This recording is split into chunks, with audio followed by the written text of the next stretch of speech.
낙수효과와 분수효과는 경제정책에서 서로 대조되는 두 가지 이론입니다. 낙수효과는 경제성장을 촉진하기 위해 기업과 고소득층에 대한 세금 감면과 규제 완화를 제공하면 이들이 창출한 부가 결국 사회 전반으로 퍼져나가 중저소득층에게도 혜택이 돌아간다는 개념입니다. 반면 분수효과는 중저소득층의 소득을 증가시키고 소비 여력을 확충함으로써 전체 경제를 활성화할 수 있다는 이론입니다. 낙수효과는 주로 보수적 경제학자들과 시장 중심의 자유주의 경제정책을 지지하는 이들이 주장하는 개념으로 1980년대 로널드 레이건 대통령이 추진한 레이거노믹스가 대표적인 사례입니다. 정부가 기업과 부유층의 세금을 낮추고 규제를 완화하면 기업들은 투자를 확대하고 일자리를 창출하며 경제성장이 촉진된다는 논리입니다.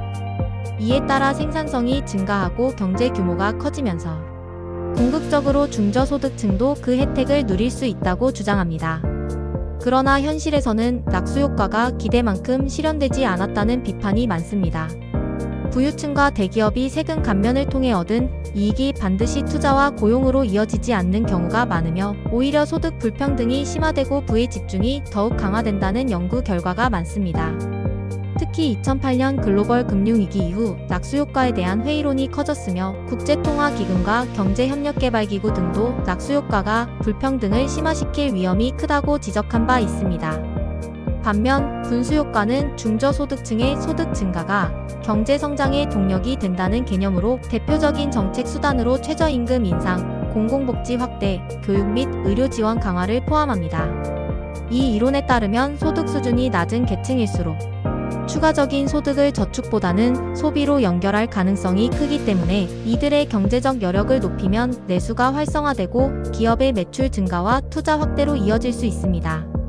프랭클린 루스벨트 대통령의 뉴딜 정책이나 최근 유럽 일부 국가에서 시행하는 적극적인 복지 정책이 분수효과를 기반으로 한 사례라고 볼 수 있습니다.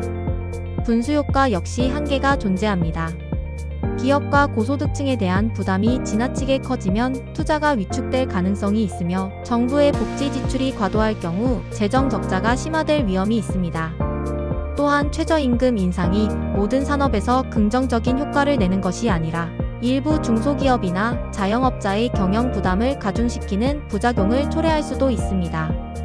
결국 낙수효과와 분수효과는 서로 대립적인 개념이지만 실제 경제정책에서는 한쪽으로만 치우치기보다는 균형 잡힌 접근이 필요합니다.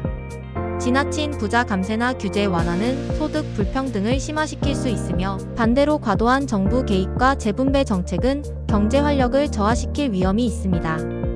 따라서 각국 정부는 경제 상황과 정책 목표에 맞춰 두 개념을 조화롭게 활용해야 하며 단순한 이념적 논쟁을 넘어 실질적인 효과를 검증하고 조정하는 것이 중요합니다. 유익하셨나요? 구독과 후원 감사합니다.